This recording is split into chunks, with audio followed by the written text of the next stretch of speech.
Well, then let's rock and roll. Hello, and welcome to the Rock and Roll Podcast. And I'm your host, John Harris. And today we have what we're going to call a Power Talk Industry Insider Series. We've been chatting with record execs. We've been chatting with A&R people. We've been chatting with band managers. And today we have CORI WESTBROOK on, who is a band manager herself and is also a writer for Metal Injection. So I thought this would be an absolutely fantastic episode to chat about the industry from CORI's perspective. So, CORI, welcome to the show. Oh, yeah, and thank you for having me. I'm excited to be here. Absolutely great to have you on. Now, let's start with the most broad question possible. And you did mention that you do more than what a normal band manager does. So I'm terribly curious, what then does a normal band manager do, and why did you choose to go outside of that? So, normal band managers, they're usually the ones out there finding new opportunities for their bands. They also are involved in negotiating contracts and finding, like record deals and things like that on behalf of their clients. They're usually the go-between between the industry and the band. So if the band needs help finding, merch distribution, the manager will go facilitate. Or if they need, like I said, a record deal, they'll go facilitate. Typically, it's only bigger bands that tend to need that. Bands that have reached a point in their career where they can no longer manage themselves. Most small bands don't need someone like me.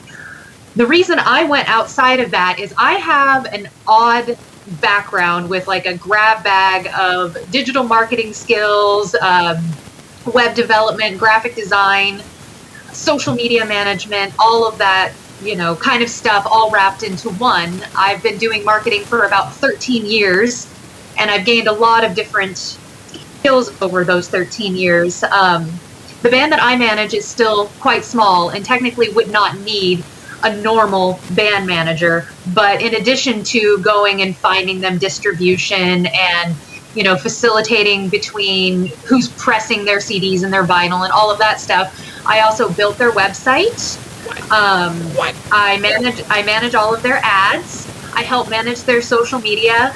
I do a little bit of everything except for writing the music myself. I'll even sit there and coach them on their English because the band is French, and so they're not totally fluent in English. So I'll sit there if they need, help prepping for an interview to get comfortable speaking in English. So I do just a little bit of everything for them. And so I'm more like an artist developer, I guess, is the best way to describe what I do. It's a little different and definitely more involved than the average band manager. But I really wouldn't have it any other way. I absolutely love working with them, and getting to see them grow has just been, it's like watching a child grow up or something like that. It's been amazing and very fulfilling. Well, that's good. I was going to say a lot of musicians are like children. Well, thankfully, Achiavel is not. They are very, very hardworking. They're just genuinely awesome people to work with. I know I can count on them to get things done. So it doesn't have the total, herding cats feel that a lot of bands might have. I mean, that happens a little bit, but it's not too bad at all. And they all work very, very hard. So I'm fortunate to have them as my clients. Yeah.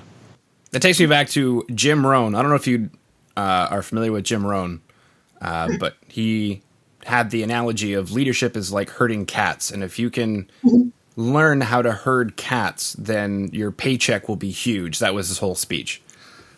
So, yeah, that's where I got the whole terminology from too, is it definitely can be like herding cats. But like I said, with them, they're all very hardworking. So I have no complaints. Yeah. Well, that's a key thing that you mentioned there, was being hardworking. And something else you mentioned too was reaching a certain size or saturation point maybe before you actually really do need somebody else to manage you. So I guess that's my next question is, I'm a band, I'm listening in. How do I know when I've reached that size or that saturation point? When you can no longer do it yourself. There will come a point where it's just too much. And at that point, generally what will happen is people will start to come to you because you will have gained enough traction to get their attention, basically. And then at that point, you're really going to want to vet who you're working with pretty extensively, because managers, I mean, it's not an inexpensive relationship normally, and you don't want to be signing anything to anyone, any kind of a percentage. You don't want to be giving anybody any money unless you know they can perform for you. Right. Now that brings a really good question. Do you then, I don't know, call references? How do you know? Okay. You can check references, look at their roster, look at who they say they've worked with, and reach out to those bands and ask. This world is very, very small. So generally, you're going to be able to find somebody who knows them. If they have no internet presence, no verifiable like digital trail, don't work with them, because chances are they're totally shysters. And then the other thing to look at is the pay structure. So normally a manager will get paid a percentage of whatever the band is earning. Right. And where that percentage comes from depends on the band. Some only take a percentage of merch. Some take a percentage of a little bit of everything. It just really depends on the contract that you work out. But if someone's coming to you saying, I'll manage you for $500 a month up front, and they're wanting any kind of money up front, chances are they're not going to be able to do anything for you, and they're just going to take your money and disappear. Okay. Charlatans. CORI, charlatans. Yeah, and I've unfortunately heard a lot of stories about people who have, paid up front and gotten nothing. And I mean, unless my bands are making money, I don't make a thing. That's my rule. Because my whole job is to make them money and make them profitable. So if they're not making money, I'm not doing my job. Right. And I don't remember where I'd heard that. Maybe it was because I did go to recording school a few years back, and we did take some music business classes. And I think in there I'd heard that. But I guess for a lot of bands who don't know that or don't take the classes or whatever, they don't know that a proper band manager is there to make X percentage, and therefore... obviously that varies. Band manager for the Foo Fighters, his percentage is quite different than, a few others, right? But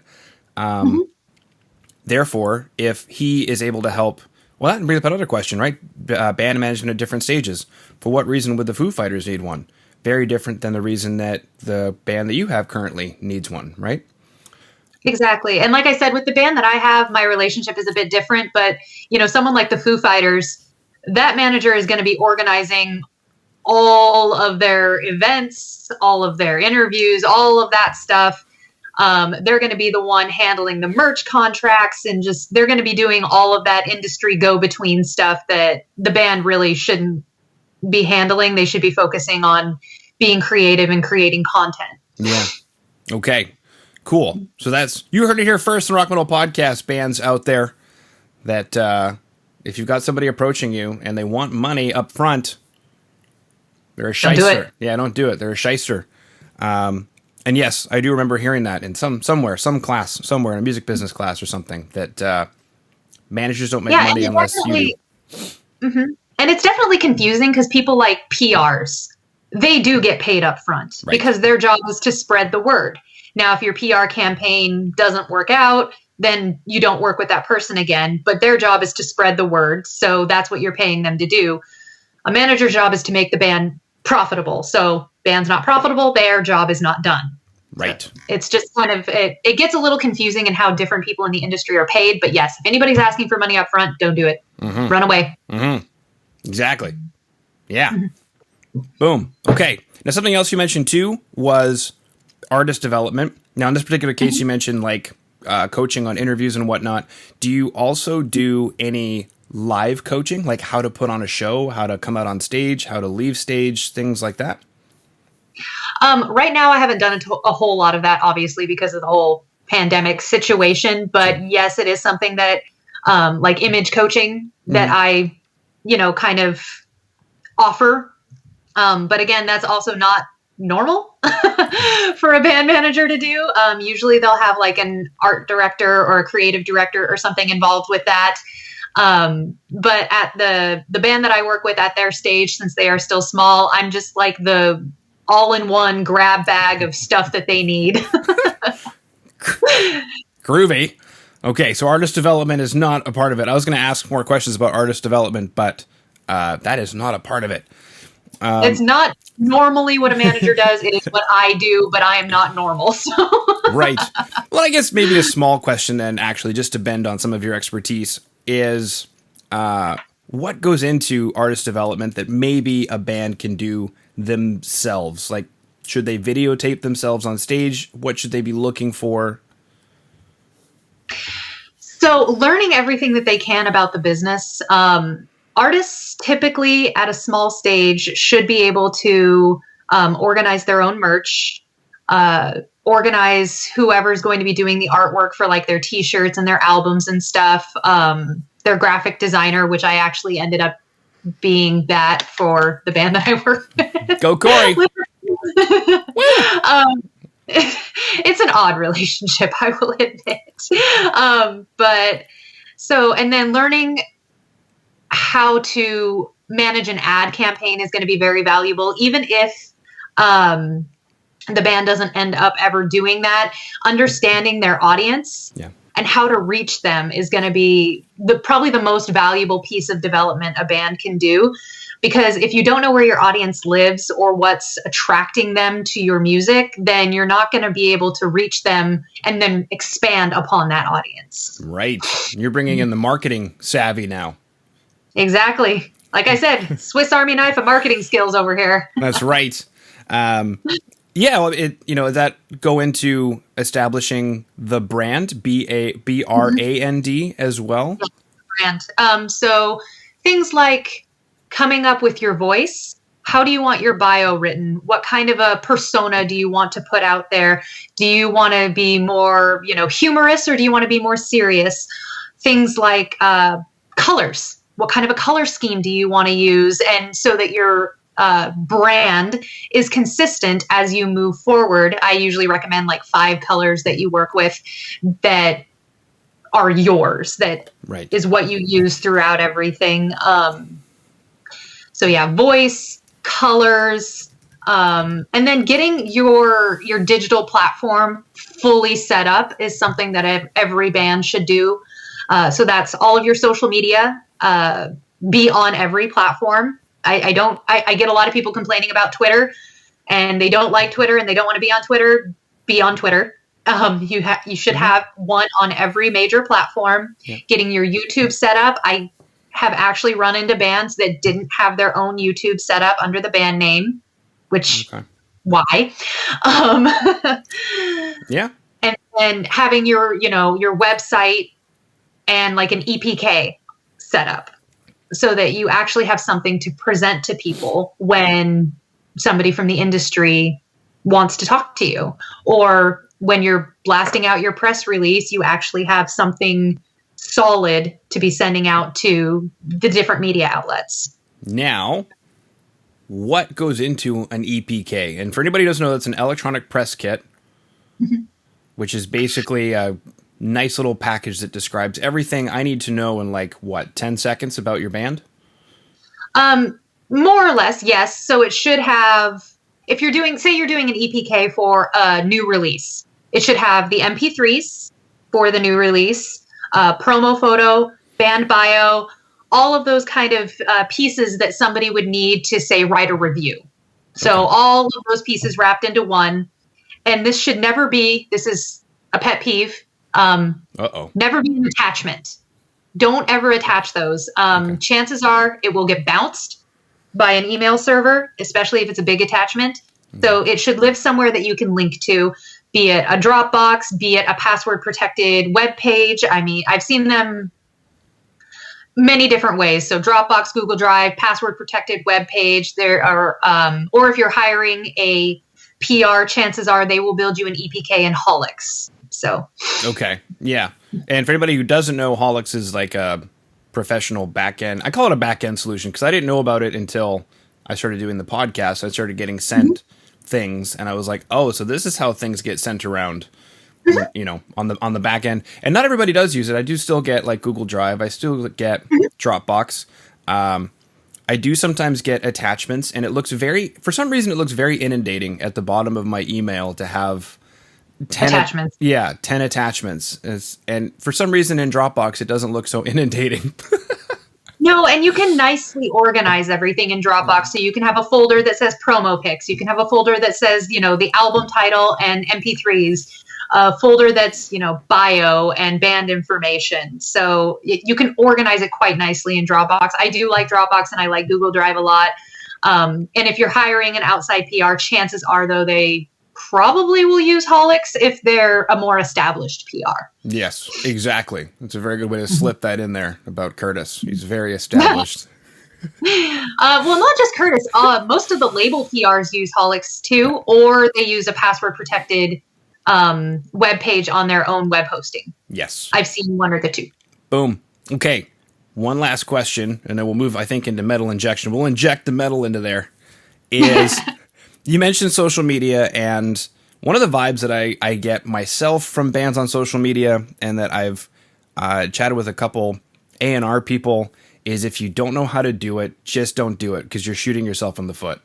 So how should a band approach it other than just be everywhere? If a band doesn't know how to do it, I definitely would not recommend doing nothing. Doing nothing is absolutely the worst thing you can do. If you don't know how to do it, learn how to do it. There are hundreds and hundreds, thousands of YouTube tutorials, articles, everything that you could possibly want is at your fingertips. Just Google it. And then also look at what other bands in your genre are doing, what other bands that you like are doing, and learn from them. Look at what works, what gets the most traction. Is it, when they post a band photo, they get a ton of traction, or if they post, a short clip of them in the studio, they get a lot of response. And you can start working those things into how you approach your social media, but with your own twist. Another thing that I recommend that people do is schedule it. The simplest way to do this is to create like an Excel spreadsheet or a Google sheet that says the day, whatever the caption is, and then like a link to an image or a video or something, and kind of plan what you're going to do. That way you can get into kind of a flow with things, and it's not, oh crap, it's, I haven't posted in 6 days, I need to think of something. That way you have just kind of a constant stream of things. And then another easy way to get content is sharing what other people say about you. So if you just did a press cycle, thank all of the publications in a post. Say you got 30 pieces of press. That's 30 things that you can then schedule forward and say, thank you to Metal Injection for featuring my video, or, thank you to Metal Rules for premiering my song. Just things like that, that it's easy, low-hanging fruit for content. Mm-hmm. Well, something that you mentioned there that is, I think, at the crux of what a lot of bands aren't doing is planning it. Mm-hmm. Most bands don't plan. Since I work a day job as well as band management and Metal Injection, I have to plan everything or I will drown. Mm-hmm. And honestly, once you start planning it out and, thinking about what you're going to be saying, it gets so much easier and so much less overwhelming. Obviously, if you have something that's current going on, you can add that to your plan day of. Like, say you meet up for an impromptu jam session and you want to post a picture. That's totally fine. You can add that in. But as long as you have that underlying plan, it becomes so much easier, and that stress of, oh crap, I have to think of something, just goes away. Yeah. And then they post something that does nothing. But at least we posted something, I guess. Yeah, and I think the biggest killer when it comes to social media is inconsistency. Correct. Where they'll post a ton for a month mm-hmm. and then be silent for 6. Mm-hmm. Or, they'll post once every other week. It's just it's not enough to gain any kind of traction on social media. Correct. Okay, beautiful. Now, one of the things that we mentioned a few times there was Metal Injection. Mm-hmm. So I don't even know what I want to ask about that, Corey. I just know that I need to ask something about it. So maybe tell us how that relationship started, how that has gone for you, anything that maybe a band might need to know regarding Metal Injection. Do they need to know about Metal Injection? Well, if they don't know about Metal Injection, they're kind of out of touch. Not to like toot our horns or anything, but Metal Injection is probably one of the biggest online, metal publications. So yes, they probably should know about metal injection. But going back to your first part of that question, how it got started was more or less, I got tired of being just a fan about 2 years ago. I've always been a metal fan, love the genre pretty much as a whole. Everybody always asks me what's your favorite genre of metal? Yes. That's my answer is, do you have a favorite genre? All of it. And so I didn't really have any writing. Well, I mean, I have writing experience, but I didn't have like a portfolio or anything like that. But when I went on their website, I saw that they were looking for a social media manager, which I do have an extensive, portfolio of social media management. So I reached out like, hey, I will manage your social media. Just let me know if you're interested in working with me. And I didn't hear back. So I reached out again and I didn't hear back. And so I reached out again and finally I heard back and they said that I was overqualified, which generally means you're too expensive. Right. Or we assume you're going to be too expensive. So I offered to work for free. Okay. As an intern, because I just wanted to be able to do something to support the metal industry. And I really didn't care what it was at that point. And so I started working for them for free. And over the past couple of years, my relationship with them has grown.